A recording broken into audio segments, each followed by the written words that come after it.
প্রিয় দর্শক, আসসালামু আলাইকুম রহমতুল্লাহ। খেলাফত মজলিস সোনাইমুড়ি উপজেলা শাখা কর্তৃক আলোচনা সভা। প্রতিবেদনে ছিলেন মোহাম্মদ শাহাবুদ্দিন, সোনাইমুড়ি থানা প্রতিনিধি, প্রজন্ম টিভি।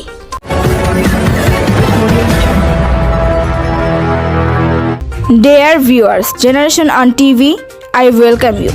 খেলাফত মজলিস সোনাইমুড়ি উপজেলা শাখা আলোচনা সভা 35তম প্রতিষ্ঠা বার্ষিকী উপলক্ষে বজরা নুরুল উলুম ইসলামিয়া মাদ্রাসায় অনুষ্ঠিত হয়। উক্ত অনুষ্ঠানে সভাপতিত্ব করেন সোনাইমুড়ি উপজেলা শাখার সম্মানিত সভাপতি হাফেজ আব্দুল আজিজ। উক্ত অনুষ্ঠানে আলোচনা করেন অধ্যাপক তাজুল ইসলাম মাহমুদ।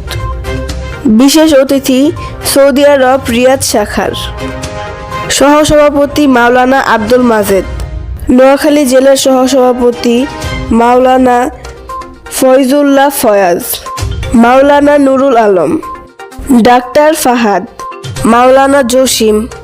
এতে আল্লাহর জমিনে আল্লাহর আইন কিভাবে বাস্তবায়ন করা যায় তা নিয়ে আলোচনা সভা করা হয়।